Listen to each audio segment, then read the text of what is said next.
그 에덴 동산에서 쫓겨났잖아요. 그 에덴 동산 그 자기 전셋집을 쫓겨나가지고 아주 험악한 땅에서 살 때였는데 그 성경상을 보면 그 문맥상 아무도 하나님이 원하는 예배는 이런 예배다 가르쳐 준 적이 없어요. 그런데 가인은 농사를 지었고 아벨은 그냥 양을 쳤을 뿐이에요. 자기들이 먹고 살기 위해서. 근데 가인은 자기가 농사 짓던 걸 들여서 그래도 엄마 아빠한테 하나님을 아니까 예배를 드렸고 아벨은 자기가 가지고 있는 게 다 양이니까 그 양의 첫 새끼를 드렸어요.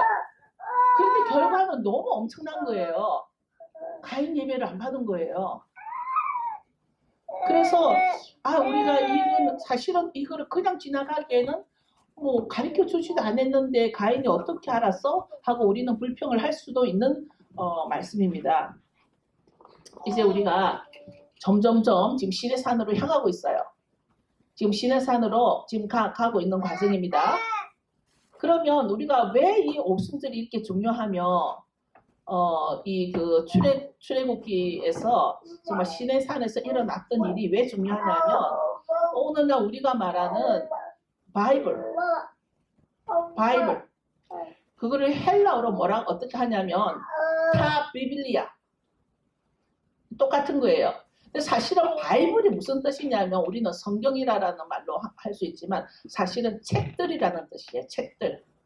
그러니까 66권의 작은 책들이 모여서 한 권의 책이 된 것이 바이블이죠. 그래서 탑 비빌리아가 본래는 책들이라는 뜻입니다.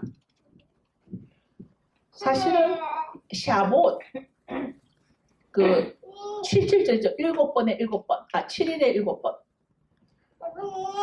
이 날은 사실은 토라의 생일인 거죠. 토라 생일.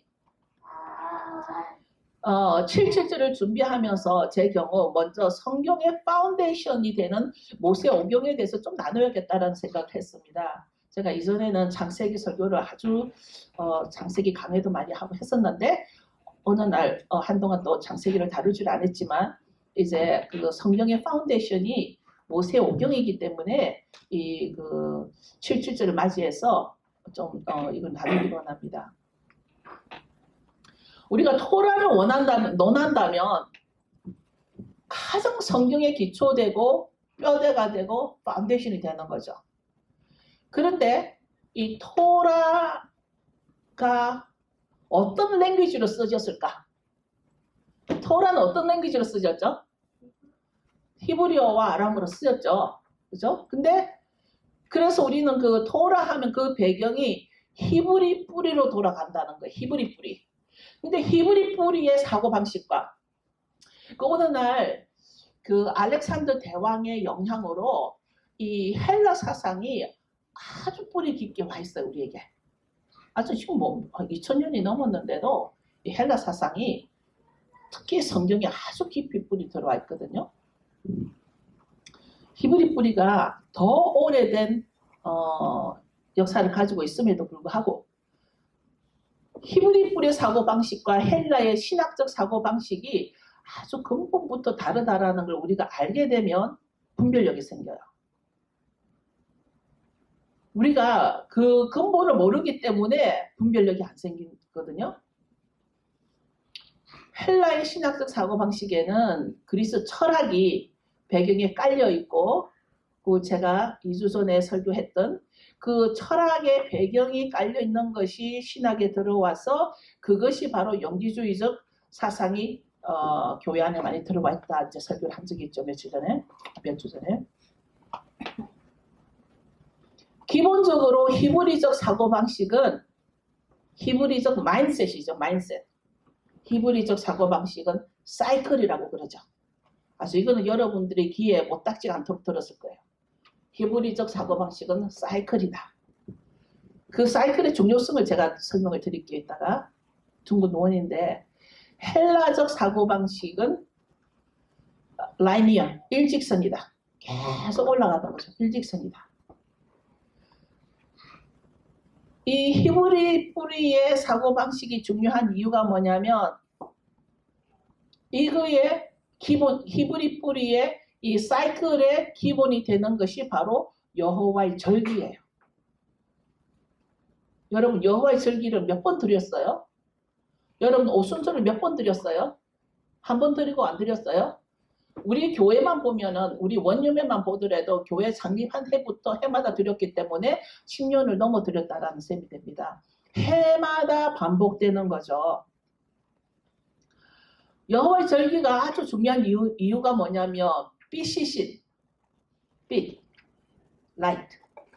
빛이신 주님이 오실 때까지 해마다 절기를 지켜가면서 영적 훈련을 하면서 우리가 계속 해마다 사이클로 그날 언제죠? 주님 오실 날.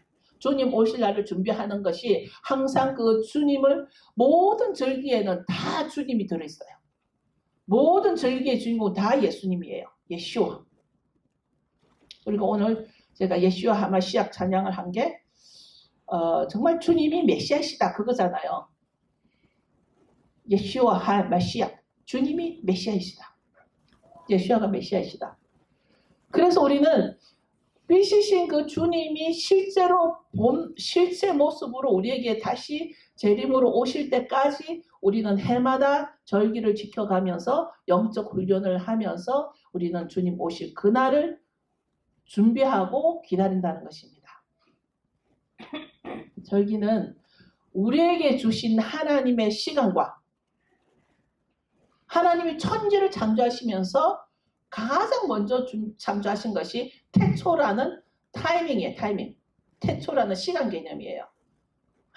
그것은 하나님의 시간과 우리 인생의 시간이 하나님의 시간과 인생의 시간이 이렇게 톱니바퀴라 그러나요? 이렇게 착착착 돌아가는 게 톱니바퀴. 하나님의 절기는 하나님의 시간과 우리 인생의 시간이 이런 톱니바퀴에 걸려서 착착착 돌아가는 것이 바로 우리가 지키는 절기라는 것입니다. 이제 절기는 하나님이 원하시는 예배를 우리가 순종하여 드리는 것이라는 것입니다. 토라에도 명시되어 있지만 절기를 통하여 하나님과 나와의 관계가 형성이 된다는 거예요. 여러분들이 토라에 조금 더 깊이 들어가서 보면 그 말씀에 그렇게 표현이 되어 있어요. 절기를 통하여 하나님과 우리의 관계가 열려 있다는 것을 우리가 또 나중에 우리가 레츠 토크바 토라 할 때 또 다시 나누기로 합니다. 이 절기 속에 드러나시는 분은 다른 어떤 존재가 아니라 바로 예수님이시기 때문입니다. 모든 절기들의 주인공은 예수이시고 절기에 따라 이미 나타나신 예수님과 앞으로 오실 예수님을 우리는 그 절기를 통해서 만나게 된다는 것입니다. 그래서 우리는 처음부터 토라에서 절기를 주실 때 하나님이 어떻게 말씀하시냐면 Holy Convocation. 이 절기들은 나 여호와의 것이다. 거룩한 성회로 지켜라. Holy Convocation. 레위기 23장 2절. 아까 그 말씀이죠. 레위기 23장 2절에 이스라엘 자손에게 고하여라.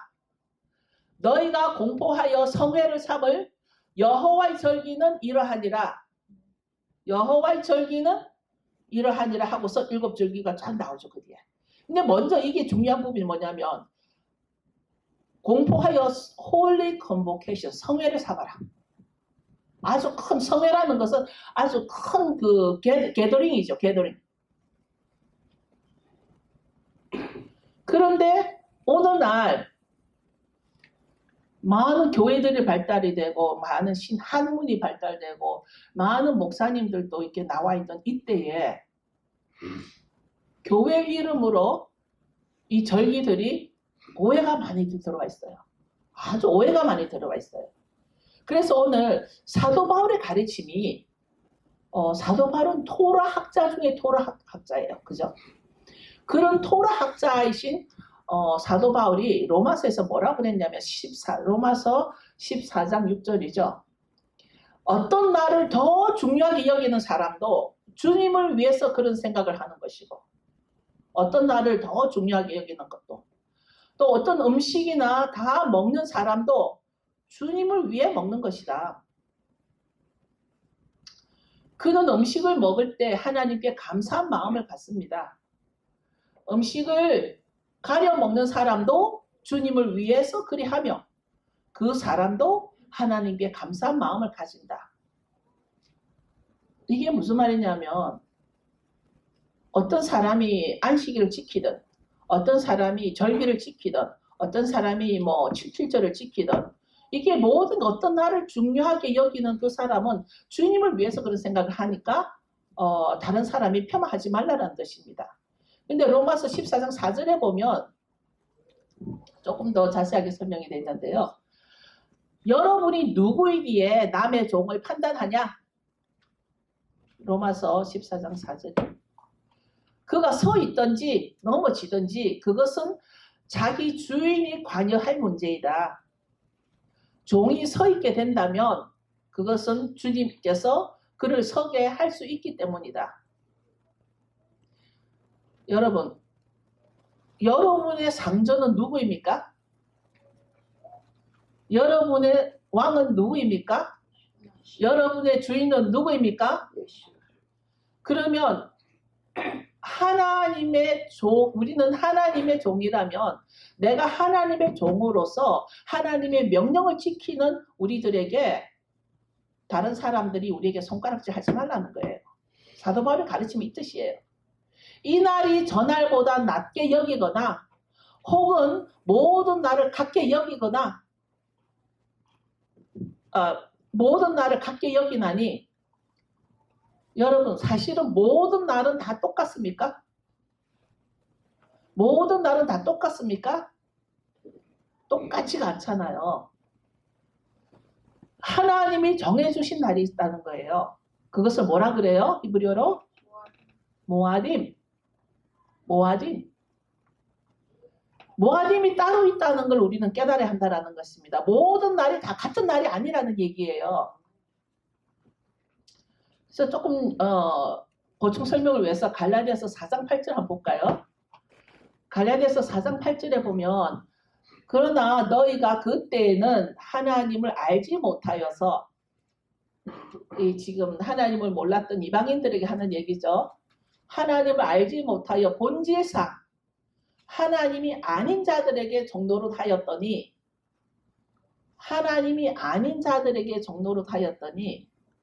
이게 갈라디아 그 배경에 보면요. 갈라디아 동네에 그때 이제 막 교회들 사도 바울은 이제 교회를 짓고 이제 교회를 생기고 해서 이제 사도 바울은 계속 이제 토라를 가르치는데 그 동네에 오랫동안 섬겨왔던 바알의 절기를 지키는 사람들이 있었다라는 거예요. 그 동네 사람들이.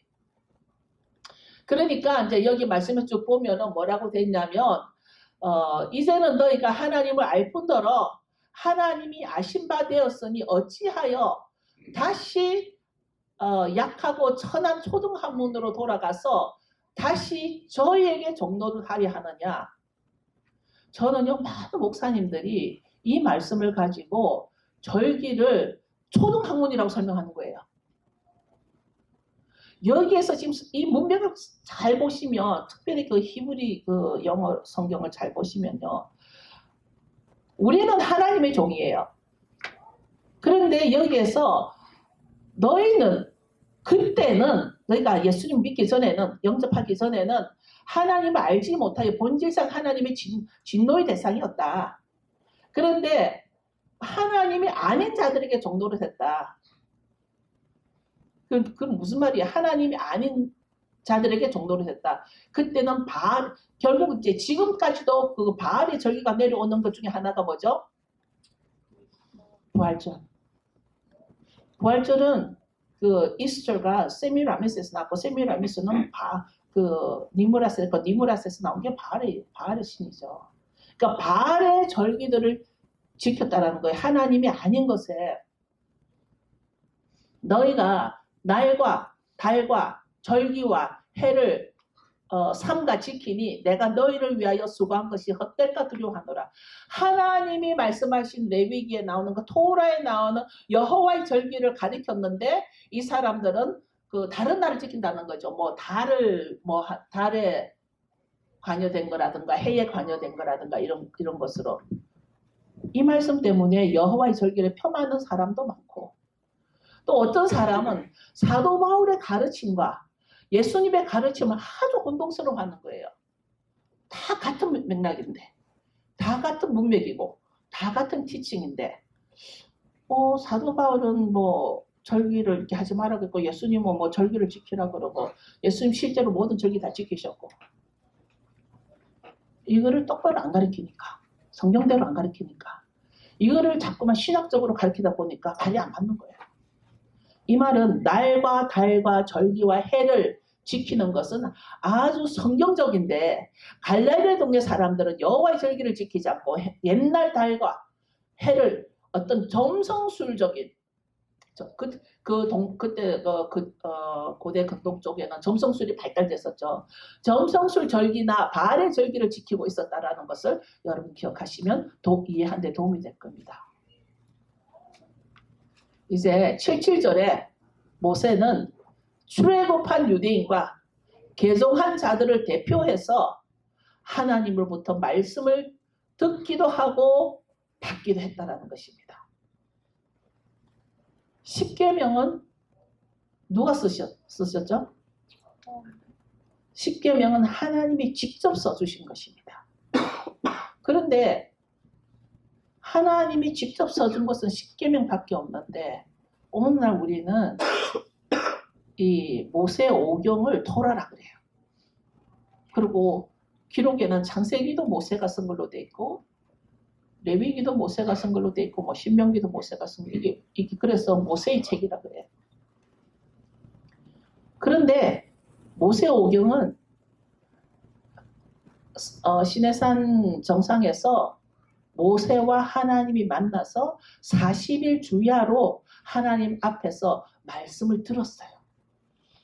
창세기 하늘과 땅과 나무와 모든 씨 맺는 열매들을 창조할 때 모세가 거기 있었나요? 들었어요. 모세는 하나님으로부터 그때 아담을 만들고 하와를 만들고 동산 중앙에 두 나무를 만들고 그 동산은 이래 섰다, 이거를 하나님으로부터 들었어요. 근데 모세가 그것을 듣고서 그대로 그 자리에서 필사를 했는지, 아니면 듣고 산 밑에 내려와서 적었는지, 그거는 병실에 있지 않아서 몰라요. 그런데 이때가 기원전 1400년에서 1450년 사이라고 봅니다. 유대 역사학자들은 지금 이때를 기원전 1450년에서 1400년에서 50년 사이라고 보는 거죠. 지금은 5권으로 이게 책이 나눠져 있지만, 뭐 창세기, 레위기, 민수기 이렇게 출애굽기 이렇게 나눠져 있지만, 본래는 장과 절이 없이 그냥 쭉 내려온 책이라는 거예요. 그냥 한 묶음으로 쭉 내려온 책인데, 이것이 이제 나중에 두루마리로 되고 이제 인쇄가 될 때 이렇게 책이 나눠지고 5권으로 나눠지고 장과 절이 생겼다라는 것입니다. 그런데 저는 아주 지극히 인간적인 의심이 뭐냐면, 모세도 나와 똑같은 사람일 텐데 어떻게 그 40일 주야로 들은 거를 다 기록을 그렇게 했을 수가 있을까? IQ가 얼마일까? 근데요, 사도행전 7장 22절에 보면 그 답이 나와요. 사도행전 7장 22절에 보면 모세가 애굽 사람의 학수를 다 배워 그 말과 행사가 능하더라. 아주, 그러니까 말을 하다면 IQ가 굉장히 좋았다라는 거예요. 이 머리가 아주 좋았다라는 거예요. 그래서 제가 생각을 해보기를, 또 이제 모세는 노아 방주 이전의 사람이잖아요. 우리 인류가 노아 방주 이전과 이후에 그 인간의 DNA가 달라진 거 아시죠? 뭐 이게 대기권에 있는 이게 산소가 무너짐으로써 생명도 엄청 급격히 단축되고, 그러니까 산소가 충만할 때는 잔잔한 병들도 없었어요. 뭐 우리 뭐 배 아프고 머리 아프고 이런 것도 옛날에 없었어요. 그렇다면 모세 시대는 아마도 지금 나보다는 머리가 상당히 좋았던 사람들이었나 보다 하는 생각을 하게 되는 거죠.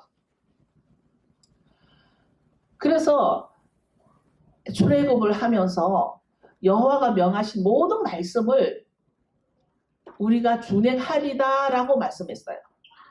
이거를 어디서 보냐면 출애굽기 34장에 보면 나와 있거든요. 출애굽기 34장 27절에 보면 여호와께서 모세에게 이르시되 너는 이 말들을 기록하라. 그러니까 이제 다 기록을 한 거예요. 아마 거기서 기록하라 했으니까 거기서 기록을 하셨나 봐요. 내가 이 말들의 뜻대로 너와 이스라엘과 언약을 세웠음이니라 하시니라. 28절. 모세가 여호와와 함께 며칠이요? 40일 40야를 거기 있으면서 떡도 먹지 아니하였고 물도 마시지 아니하였으며 여호와께서는 언약의 말씀 곧 10개를 그 판들에 기록하셨더라. 거기 두세요. 그러니까 지금 40일 동안 모세가 하나님 앞에 있어요. 근데 정말 바빴나 봐요. 엄청 바빴는지 먹을 시간이 없었던 거예요. 근데 정말 먹을 시간이 없었을까요? 저는 이제 이렇게 생각해 봤습니다. 40일간 먹지도 않고 마시지도 않았다면 저는 아마 20일 되면 까불이 쳤을 거예요. 근데 모세는 어떻게 40일 동안 먹지도 않고 인간인데 예수님하고는 달라요 차원이. 인간인데 pure 인간인데 휴먼인데 40일 동안 먹지도 않고 마시지도 않고 그런데요 갑자기 이런 생각이 들었어요. 여러분 천국에는 먹고 마시고가 있어요? 없어요. 천국에 먹고 마시고 있어요? 없어요? 없어요. 그런데 시내산 정상이 저는 천국이라고 보는 거예요. 왜냐하면 누가 계셔요? 하나님이 계시니까. 주님이 계시면 그 어디나 하늘나라. 주님이 하나님이 함께 계신 그곳에는 천국인 거예요. 그래서 먹지도 않고 마시지도 않았지만 슈퍼내추럴리 초자연적으로 모세가 하나님이 하신 말씀을 40일 주야로 기록을 할 수 있었던 거예요. 모세의 오경을 쓸 수 있었다라는 거예요. 그런데 신학자들은요. 제가 이거를 준비를 하면서 조금 이렇게 찾아보니까 어떤 신학자들은 뭐 모세가 썼다라고 말할 수 없다라는 그게 되게 많은 거예요. 이게 인간적으로 생각하면 이해가 안 가는 부분이긴 하죠. 그래서 하나님은 모세를 보고 뭐라고 말씀하시면 나의 종이다. 하나님은 모세가 하나님 앞에 40일간 먹지도 마시지도 안 해도 까딱 없었던 이유가 정말 그곳이 주님 계신 곳이 천국인 거예요. 천국에 가면 먹고 마실 게 없기 때문에 저는 지금 먹고 마시는 걸 많이 할 거예요. 맛있는 거 많이 먹어야 돼요. 천국 가면 못 먹으니까. 우리가 토라를 모세 오경이라고 하는 이유가 왜 모세 오경이라고 할까? 그게 마가복음 12장 26절에 예수님이 직접 친히 말씀하셨어요. 마가복음 12장 26절에 보면 우리가 토라를 모세 오경이라 하는 이유가 예수님도 토라를 보고 모세의 책이라고 설명을 했어요. 모세의 책. 마가복음 12장 26절에 보면 이제 제가 본문으로 들어가겠습니다. 이제 본문으로 들어가면 하나님이 이제 천지를 창조하시고 동산을 만들어서 그 동산 안에 사람들이 살 수 있도록 아주 아름답게 조경을 잘 하셨겠죠. 그러면서 그 동산의 중앙에만 두 나무를 두셔서 그 동산에 살면서 아름답게 다 지어놓고 살면서 왜냐면 거기 하나님도 같이 사셨으니까 동행하셨으니까 그죠? 딱 한 가지 법만 줬어요. 그죠? 딱 한 가지 법만 줬어요. 동산에 살면서 지켜야 할 법. 오늘날 한문으로 번역이 되면 율법이라 그러겠지만 저는 의도적으로 율법이라는 단어를 쓰고 싶지가 않네요. 오늘은. 그 동산에서 지켜야 할 법을 딱 한 가지만 주셨는데 그 딱 한 가지가 뭐죠? 생명나무는 다 먹어도 되지만 이 선악과만 먹지 마라. 딱 한 가지 법만 줬잖아요. 그 한 가지 법을 줬는데 그 법을 어겨서 뭐가 들어왔어요? 죄가 들어왔어. 죄가 들어왔고 근데 이제 하나님은 그 죄를 또 해결을 해야 돼요. 그대로 둘 수가 없어요. 왜냐하면 천지 창조 이 지구를 마귀에게 뺏기게 생겼으니까 그대로 둘 수가 없는 거죠. 한 가지 법을 어겨서 죄가 들어왔는데 그거를 해결하기 위해서 몇 가지 법을 또 주셨어요. 613가지 법을 주신 거예요. 나중에는. 여러분이 이게 하나님의 법칙이 하나님의 공식이 이래요. 저기 뭐죠? 천지창조 때 에덴 동산에 한 가지 법을 주셨고 한 가지 법을 어겼는데 나중에는 우리가 지켜야 할 법이 613가지가 나온 거예요. 율법은 613가지잖아요. 그런데요, 제가 지금 전체적으로 정리를 하는 겁니다. 이 613가지를 잘 지켰어요, 안 지켰어요? 유대인들이든 누구든지 간에 이 613가지도 사람이 지킬 수가 없었어요. 다 못 지켰어요. 계속 우상 숭배를 하고 계속 우리가 예외 대상이 하나님이 됐다가 바알이 됐다가 뭐 한국은 누구죠? 한국은 천지신명도 됐다가 뭐 하여튼 예외 대상이 자꾸 바뀌는 거예요. 그러니까 613가지 율법도 지킬 수 없으니까 이제는 오셨어. 인간의 몸으로 육을 입고 이 땅에 오셨어. 모든 것 목적은 하나예요. 그 죄를 없애려고. 그 죄를 처리를 하려고. 자, 주님이 이제 육을 입고 친히 내려오셔서 모든 죄를 해결하러 오셔서 비로소 주님이 승리를 하신 거예요. 해결하셨어요.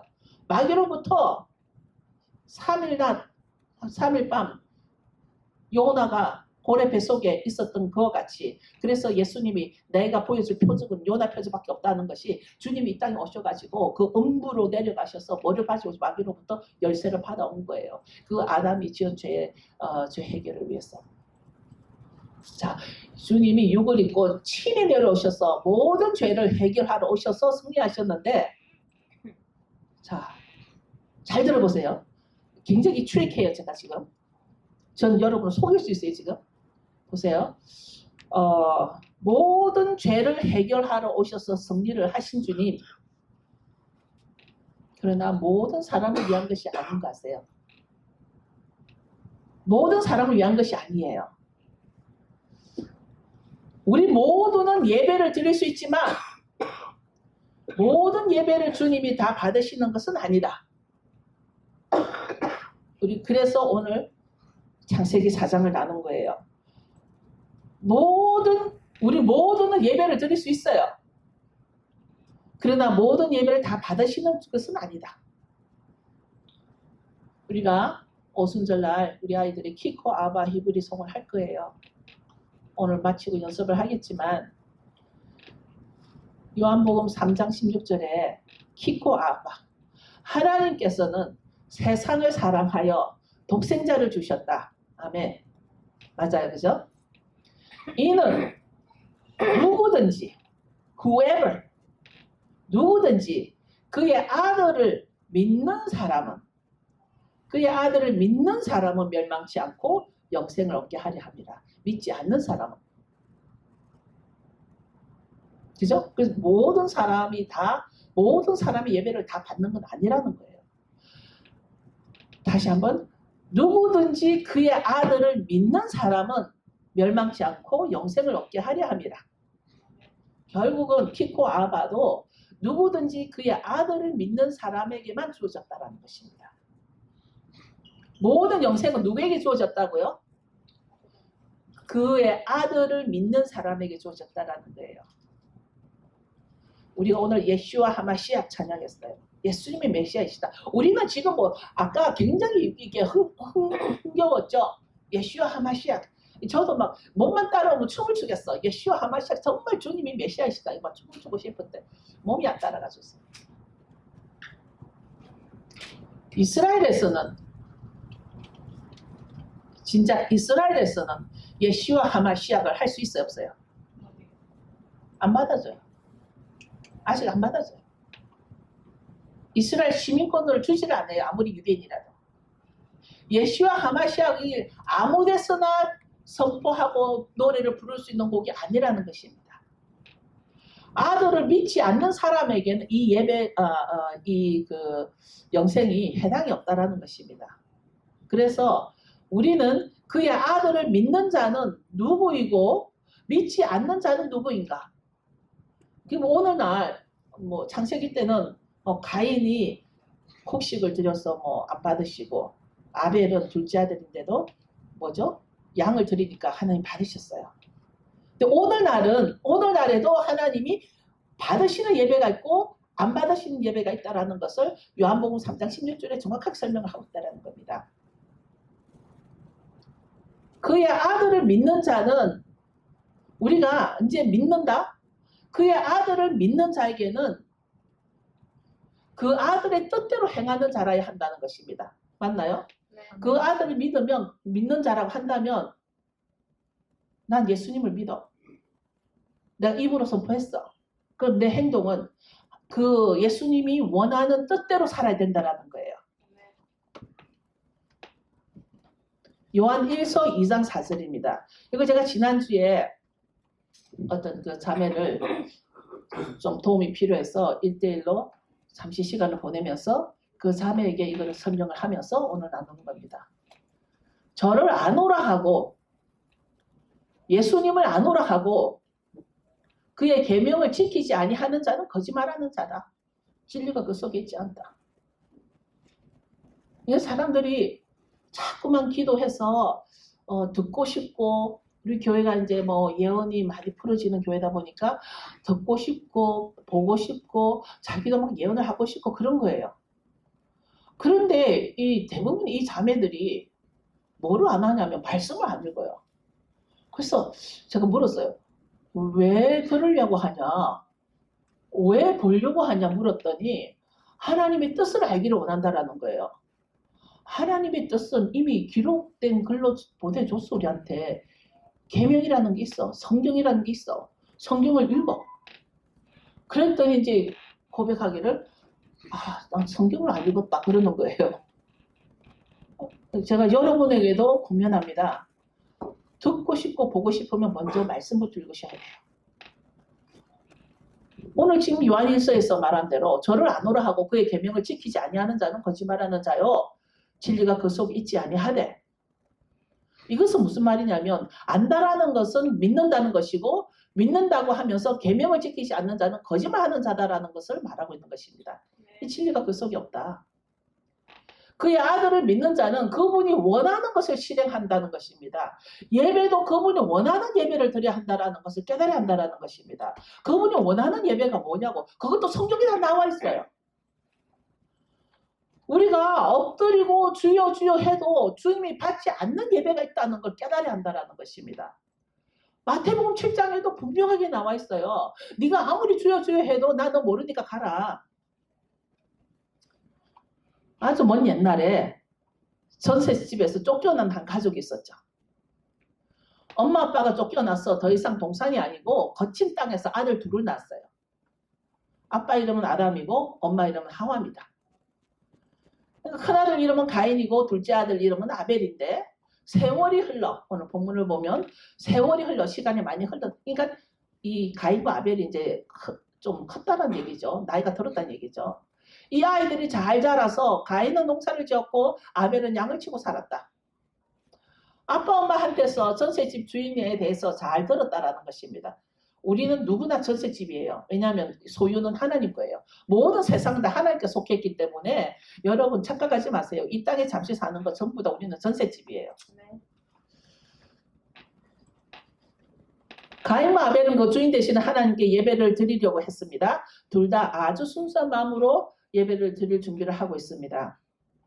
형인 가인은 땅의 열매를 하나님께 제물로 바쳤고 아벨은 자기가 키우던 양의 첫 새끼를 양과 기름으로 드렸다라는 것입니다. 여기까지는 아주 평화롭습니다. 그런데 하나님은 아벨과 그의 제물은 받으셨으나 가인과 그의 제물은 받지 않으셨다. 왜 안 받았어요? 왜 안 받았어요? 자, 여러분 물어요 지금. 왜 가인 건 안 받았어요? 아무도 가르쳐 주지도 않았는데 왜 가인의 곡식 제물은 왜 안 받았어요? 그런데요, 이게 참 아이러니한 게 모세가 나중에 설명하기를 레위기에 5대 제사가 있잖아요. 5대 제사 중에 뭐 그 burnt offering, 뭐 sin offering, 뭐 peace offering 이런 제사 중에 곡식 오퍼링이 있어요. 곡식을 흔들어 드리는 소제가 있어요. 곡식 제사가 있단 말이에요. 그러면 나중에는 곡식으로 제사를 드리라, 곡식으로 예배를 드리라 했는데 왜 가인이 이 땅의 소산물, 이게 그 땅에서 농사 지어서 하나님께 예배를 드렸는데 왜 그건 안 받으셨냐고요. 그리고 또 가르쳐 주지도 않았는데 아벨은 가진 게 양밖에 없으니까 양의 첫 새끼를, 양과 그 기름을 드렸는데 그거 받으셨단 말이에요. 왜? 신학자들은 여러 가지 말이 많지만 히브리서 11장 4절을 보겠습니다. 아주 끼워 맞추기식 다른 목사님들의 그게 많아요. 이거에 대해서 히브리서 11장 4절에 보면 이거 뭐 다 읽을 필요가 없이요. 믿음이에요. 믿음이라는 거예요.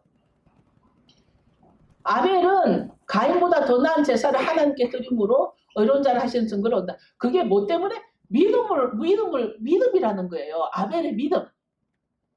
그럼 가인은 믿음이 없었나? 우리는 모를 일이신데.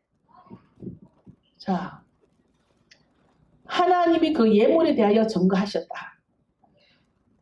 저가 죽었으나 그 믿음으로써 오히려 말하느니라. 믿음입니다. 우리가 오늘날 아주 믿음이 우리 그 신앙에 아주 중요한 요소거리가 되죠. 사실은 제가 여러분에게 여러분의 믿음을 보여주려고 겨자씨를 많이 샀는데 안 가지고 왔어요.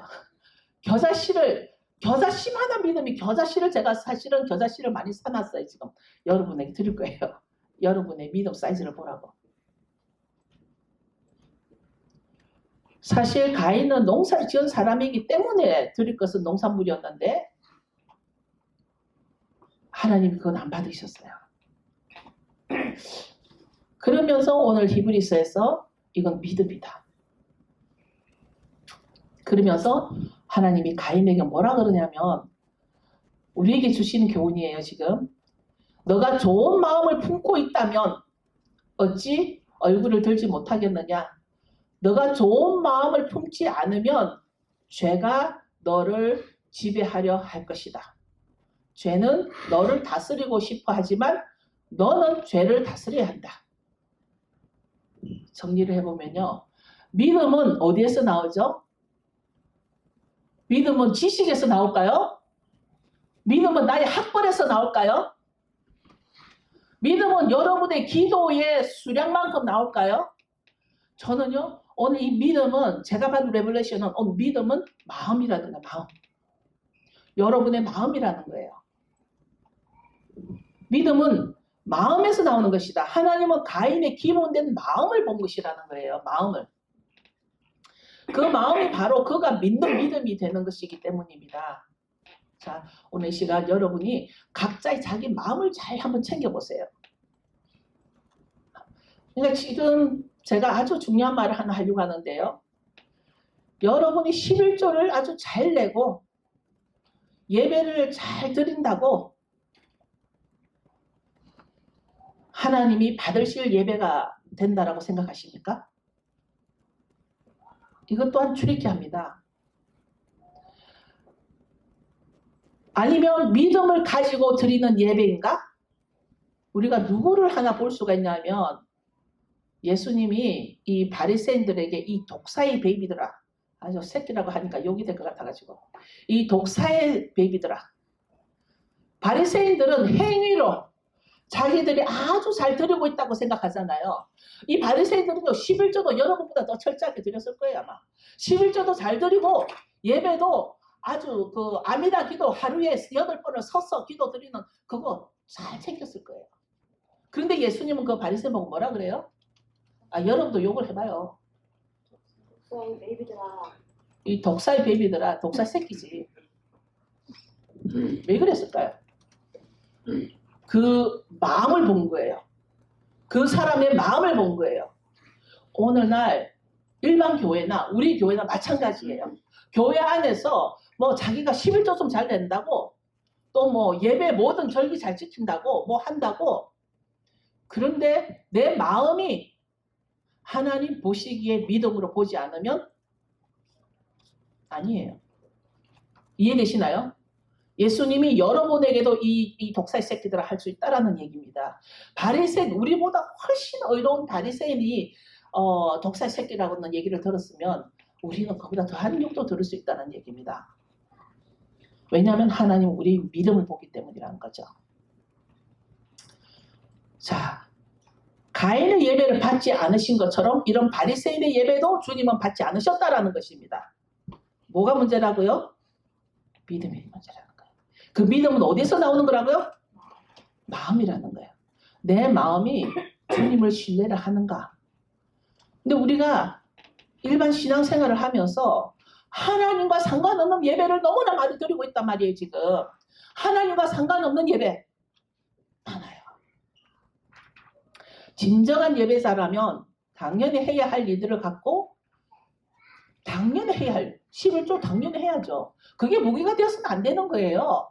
절기 당연히 지키는 거예요. 왜냐하면 여호와의 절기니까. 근데 그런 걸 지킨다고 내가 그게 벼슬이 아니라는 얘기예요. 특별한 게 아니라는 얘기예요.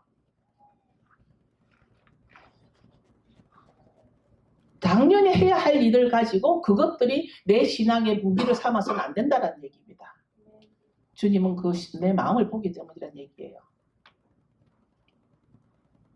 문제는 목사로부터가 아니라 주님으로부터 칭찬을 드려야 되고 주님으로부터 우리가 구원의 확증을 받아야 된다는 것입니다. 사람이 여러분 구원 받았습니다. 구원의 확정 아무 소용 없어요. 자, 믿음 없이 행하는 것들은 더 이상 무기가 안 된다는 것입니다. 이제 좀 있으면 며칠 있으면 시내산에서 말씀을 받기 전에 하나님이 모세에게 뭐를 요구를 해요? 옷을 빨아라. 말씀을 받기 전에 주님이 거기 모여있는 그 이스라엘 백성들에게 옷을 빨아라. 그래서 이틀간 옷을 빨아요. 제가 그래서 오늘 흰 옷을 입고 왔는데 좀 의사 같지 않으세요? 옷을 빨아라. 왜? 정결케 해야 되니까. 말씀을 받기 전에 정결케 해야 되니까. 우리는 이 말씀을, 이 토라, 이 말씀을 얼마나 거룩하게 받고 정결해야 되는데 토라를 너무 함부로 폄하하고 함부로 내가 모른다고 해서 그것을 무시하고 이런 그 말을 함부로 해서는 안 된다라는 것입니다. 지금은 새로운 시즌이 시작되는 때입니다. 이 77절은 우리에게 새로운 시즌을 시작하는데 이 시즌을 맞이할 준비가 바로 정결해야 된다는 것입니다. 그래서 옷을 빨아라 그랬어요. 오늘 여러분의 마음의 옷을 빨기를 바랍니다. 아멘. 오늘 설교가 길었지만 모든 결론은 그겁니다. 오늘 본문 그대로 하나님이 받는 예배를 우리는 드려야 될 거 아닙니까? 그러려면 하나님은 내 믿음을 보겠다는 거죠. 그 믿음은 내 마음에서 나오기 때문에 여러분은 마음 관리를 하려는 겁니다. 그래서 제가 지난주에 뭘 정리하라고요? 생각의 정리를 하라 그랬죠. 인식의 정리를 하라 그랬죠. 마지막 때가 되면 될수록 주님이 언제 오실까, 휴가 언제 될까, 그거 기다릴 필요 없어요. 내가 준비가 먼저 돼야 되거든.